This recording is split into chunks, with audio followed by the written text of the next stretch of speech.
Assalamualaikum warahmatullahi wabarakatuh. Halo semua, perkenalkan nama saya Zuhaira Jumsarjuni, stambu G701 19046 dari Prodi Farmasi kelas C. Di sini saya akan menjelaskan tentang farmakokinetika dan farmaseutik dari obat ibuprofen. Nah, sebelum saya menjelaskan tentang farmakokinetika dan farmaseutik dari obat ibuprofen, saya akan menjelaskan apa itu farmakokinetika. Nah, farmakokinetika sendiri ini merupakan ilmu yang mempelajari perjalanan obat di dalam tubuh, mulai dari absorpsi, distribusi obat ke seluruh tubuh, dan eliminasi melalui proses metabolisme, serta ekskresi. Nah, sedangkan farmaseutika sendiri merupakan bidang umum yang mempelajari faktor-faktor biologi, fisika, kimia yang mempengaruhi formulasi, pembuatan di pabrik, stabilitas dari bentuk kesediaan farmasi. Ibuprofen sendiri ini merupakan golongan NSAID atau anti-inflammation drugs yang merupakan derivat asam fenilpropionat yang berfungsi sebagai anti-inflamasi, non-steroid, antipiretik, dan analgetik. Di sini saya akan menjelaskan tentang farmaseutik dari ibuprofen.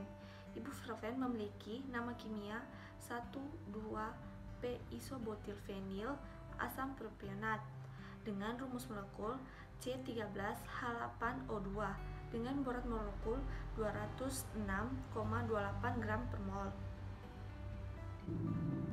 Pemberian dari ibuprofen sendiri, dia berbentuk seberhablur, berwarna putih hingga hampir putih, dan berbau lemah. Sedangkan dari segi kelarutannya, dia larut terhadap aseton, etanol, serta kloroform, dan agar sukar larut di dalam etil asetat, dan praktis tidak larut di dalam air, sehingga dalam bentuk sediaan, ibuprofen biasa berbentuk injeksi, suspensi, dan tablet.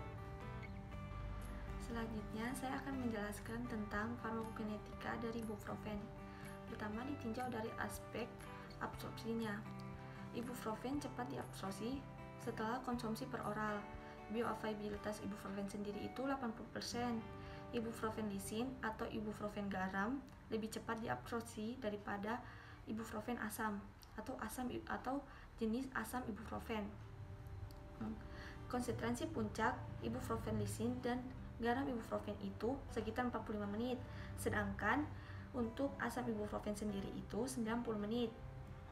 Konsentrasi puncak ibuprofen hampir tidak umumnya berlangsung sekitar 1-2 jam.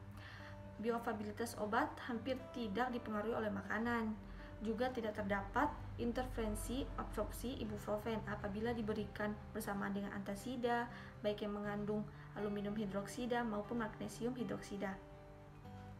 Selanjutnya, melalui aspek metabolismenya, ibuprofen secara cepat dimetabolisme di dalam hati, menghasilkan metabolit-metabolit seperti asam propionik, fenilhidroksimetil, propil, dan asam propionik, fenilkarboksilpropil. Selanjutnya, dari aspek distribusinya, ibuprofen sendiri ini didistribusikan ke seluruh jaringan tubuh, terutama terkonsentrasi dalam cairan sinovial. Keberadaan obat ibuprofen dalam cairan sinovial adalah lebih lama daripada dalam plasma.